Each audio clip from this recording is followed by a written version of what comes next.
साथियों, जो आज राम भक्त होगा, वो इस वीडियो को अभी से अभी स्किप कर दे, बिल्कुल ना देखे।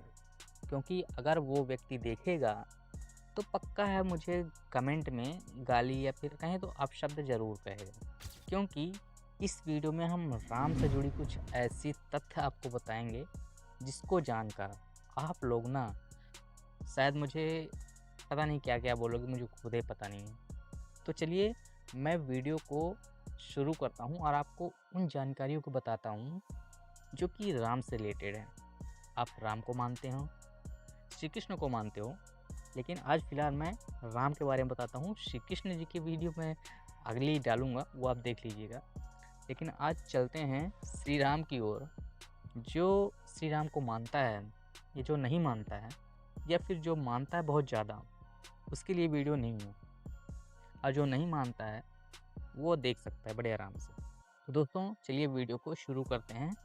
देखिए, राम जैसा होना सभी चाहते हैं, लेकिन आपको ये पता है कि व्यक्ति जो है कितना भी अच्छा क्यों ना हो, उसमें 100% अच्छाई नहीं हो सकती है। अगर आग हल्की है, तो वो तो अच्छी है, अगर वही भड़क जाए, तो काल का रूप ले लेती है। उसी प्रकार से इंसान भी है। अगर वो अच्छा है, दिखावे का अच्छा है, या फिर कहें सचमुच अच्छा है, तो उसमें ऐसा तो है नहीं कि बुराई होगी नहीं। तो चलिए कुछ ऐसे ही राम के बारे में थोड़ा मैं आपको बता देता हूँ।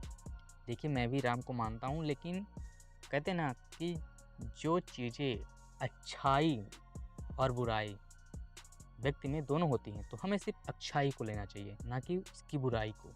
साथियों, आपको पता होगा राम जी का विवाह सीता मैया से होता है। तो एक वचन निभाने के लिए राम जी 14 वर्ष का वनवास जाते हैं। एम आई राइट? 14 वर्ष का वनवास जाने के बाद 1 साल बाद माता सीता का हरण हो जाता है, ये सभी लोग जानते हो। फिर जब माता सीता को लेकर वापिस आते हैं, तो राम जी जब सीता माता को लेने जाते हैं, तो उनको एक टेस्ट देना होता है। किसका? पवित्रता का।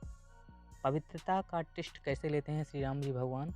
अग्नि परीक्षा से लेते हैं। और अग्नि परीक्षा जब हो जाती है, तो वो सीता माता को लेकर अपने राज्य वापस आते हैं अयोध्या। खुशियाँ मनाते हैं, सब कुछ अच्छा चल रहा होता है।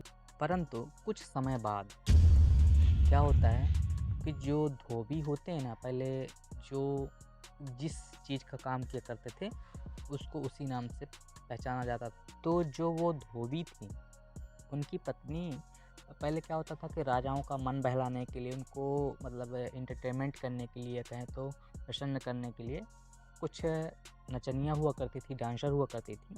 तो वही पहले राम के यहाँ महल में नाचने जाया करती थी। तो जो डांसर थी, उसके पति क्या बोलते हैं, अरे डायन, तू किसके यहाँ नाचने जाती है? राजा राम के यहाँ, जिसकी पत्नी पराये मर्द के साथ 1 साल रही है, उसके यहाँ। इसी प्रकार से जब चर्चाएँ पूरे राज्य में, नगर में फैलने लगी, तो एक बार श्री राम ने खुद वेश बदल कर गए अपने राज्य का मुआयना करने के, देखे जो हमारी प्रजा है हमारे बारे में क्या बोलती है। तो जब वो अपने राज्य का भ्रमण करने गए, तो उन्होंने लोगों के बीच रहा, जाना कि लोग उनके बारे में क्या सोचते हैं। और जब यही बर्ताव वो उन्हें प्रजाओं में देखते हैं, तो पता नहीं अचानक उनके मन में भी क्या होता है, तो वो सीता को जंगल में छोड़ने का विचार बनाते हैं। और उसी समय माता सीता गर्भवती थी। आप जानते ही होंगे, रामायण तो देखी होगी, पढ़ी होगी, सुनी होगी। लवकुश कहाँ जन्म लेते हैं? जंगल में ना। तो सोचिए कि वो पुरुष जो अग्नि परीक्षा देकर, टेस्ट प्योरिटी का लेकर अपनी पत्नी को लेकर आया था अपने राज्य, और लोगों के कहने पर अपनी गर्भवती पत्नी को बीच जंगल में छोड़ दे, तो आप ऐसे पुरुष को क्या बोलोगे? नामर्द यही कहोगे, या फिर कुछ और शब्द से इनका बखान करोगे? दोस्तों, मैं इन शब्दों के लिए माफ़ी मांगता हूँ, परंतु यार सच्चाई कुछ और है। सही है कि नहीं? आपने रामायण देखी होगी, सुनी होगी। मैं झूठ तो नहीं बोल रहा हूँ कि मैं झूठ बोल रहा हूँ, अपने से कहानी बना रहा हूँ। ये रियलिटी है कि नहीं? रामायण जो टीवी में दिखाया जाता है सीरियल्स ऐसे ही दिखाया जाता है, जो सुनाया जाता है कथा के रूप में ऐसे ही तो सुनाया जाता है। लेकिन बुराइयों को कोई नहीं बताता है, क्यों बताएँगे? अगर बुराइयाँ बताएँगे तो लोग बहक नहीं जाएँगे। रियलिटी दोस्तों यही है। और साथियों, कोई भी व्यक्ति अपनी गर्भवती पत्नी को छोड़ेगा नहीं। सपोज़ दैट आप लोगों की पत्नी जब गर्भवती हो, तो आप उसे कहीं और छोड़ देंगे? बताइए, आप उसे छोड़ देंगे? आपकी पत्नी आप पर केस नहीं कर देगी? और कौन-सी ऐसी पत्नी है या कौन-सी ऐसी महिला है, जिसके पति अगर उसको गर्भवती है, उसको छोड़ना चाहे, तो वो छोड़ने के लिए राज़ी हो जाएगी? सोचिए कितना वो दर्दनाक उनके लिए वो समय रहा होगा, जब उन्होंने अपने राज्य से जंगल में छोड़ने के लिए कहा माता सीता को।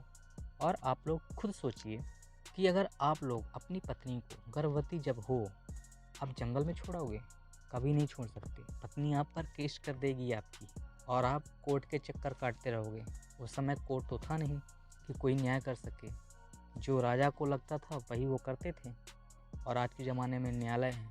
आपका पति अगर ऐसी अवस्था में आपको छोड़ देता है, तो आप बिंदास केस कर सकते हो। सही है ना? उसको जेल भी पहुंचा सकते हो।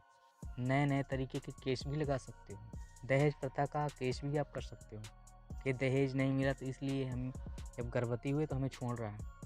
और कौन-सी महिला ऐसी भारत की है जो ये चाहेगी कि उसका पति गर्भवती होने के बाद उसको छोड़ दे? मैं भारत की उन महिलाओं से पूछना चाहती हूँ जो श्री राम को मानते हैं, बहुत अच्छा मानते हैं। तो ऐसी कौन-सी महिला है जो ये चाहती है कि जब वह गर्भवती हो तो उसका पति उसको छोड़ दे बीच जंगल में या कहीं और स्थान पर छोड़ आए, जहाँ पर उसकी मदद करने वाला कोई न हो? वो दर्दनाक हादसा, वो दर्दनाक घटना, वो दर्दनाक समय सबसे ज़्यादा होगा। और आप लोग खुद ही सोचिए कि ऐसे व्यक्तित्व वाले पुरुष को आदर्श बनाना क्या सही है? हम सिर्फ़ उनकी अच्छाइयों को ही लें तो बेहतर है, ना कि उनकी बुराइयों को। दोस्तों, उम्मीद करता हूँ वीडियो अच्छी लगी होगी। अगर अच्छी लगी हो तो एक लाइक ज़रूर करके जाइएगा।